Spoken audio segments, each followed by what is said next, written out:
إن لله وإنا إليه راجعون. الله نحرسته وحمانتها مقالة برعاء حرونتها قبل كالتوغلير أسقر اللوغو سمييي قدوميه دقمة الدروغسي أحمد عبد الله قاب يومي وحانا مرحوم كاللوغو آسي حبالها دنكا كوفريد مقالة برعاء waxaana aaskiisa ka qayb galay mas'uuliyiin ka socotay maamulka gobolka Togdheer iyo sidoo kale mas'uuliyiinta degmada iyo sidoo kale qaybaha kala duwan ee bulshada gobolka Togdheer. ugu horeyntii waxaa halkaasi ka hadlay qaar ka mid ah mas'uuliyiinta maamulka gobolka iyo sidoo kale ka degmada Burco qaybaha kala duwan ee bulshada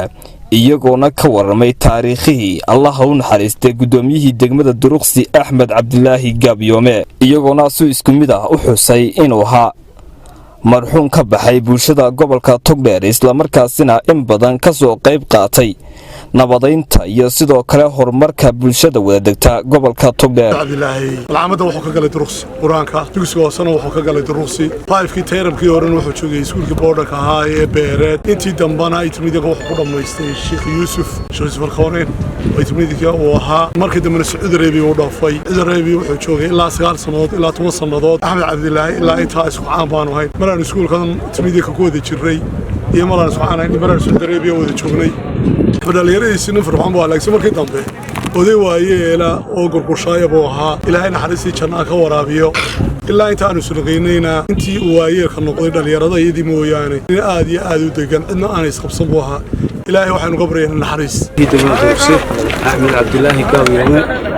ilaahay naxariistii jannada gudoomiyaha ka waraabiyo ehelkiisii oo ugu horeeyaan carruurtiisii nuuriyihiisa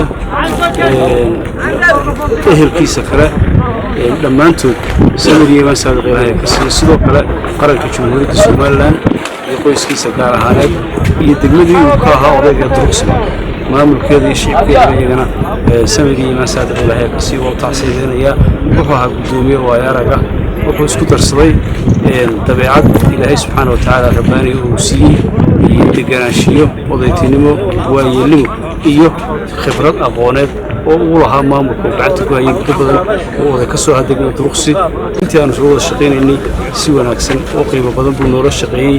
wuxuu ahaa runtii nin waxtar leh oo qaranka iyo ummadaba waxtar u leh ilaahay baynu uga baryan inuu naxariisto wuxuu inaga mudan yahay ilaahay qabriga ha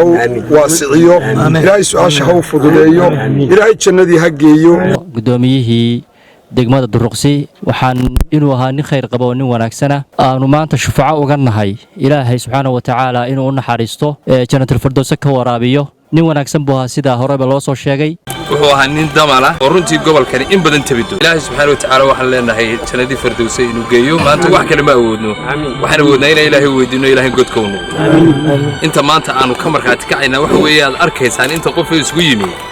inuu ahaa nin muumina oo dib neceb oo dad isku wada ninkaas ilaahay horti baan ugu markaa tagaynaa gudoomiyihii degmada Duruqsi ina Gaabyoome waxaan ilaahay u weydiinaynaa subxaanahu wa tacaala inuu ilaahay jannadii firdaws geeyo nin wanaagsan buu ahaa in aad u qiimo badan buu ahaa nin runtii dad isku wad leh oo aad u ballaaran buu ahaa waqtigiisii buu baxay ilaahay waxaynu u baryaynaa oo u weydiinaynaa inuu jannatul firdaws geeyo dhinaca kale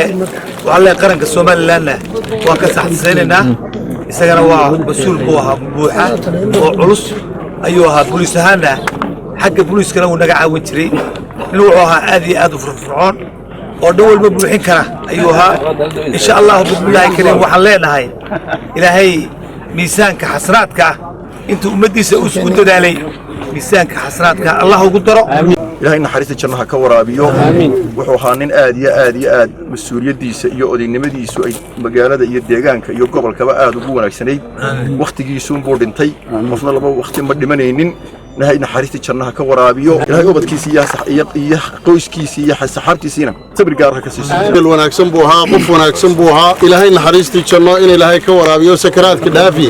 ilaahay su'aasha ha u dhib yareeyo ilaahay waxaan uga baryaynaa ilaahay inuu naxariistii janno ka waraabiyo dadka nuuro qaranka Soomaaliland eheladii qaraabadii iyo guud ahaanba ummadda reer Soomaaliland uu ka siiyo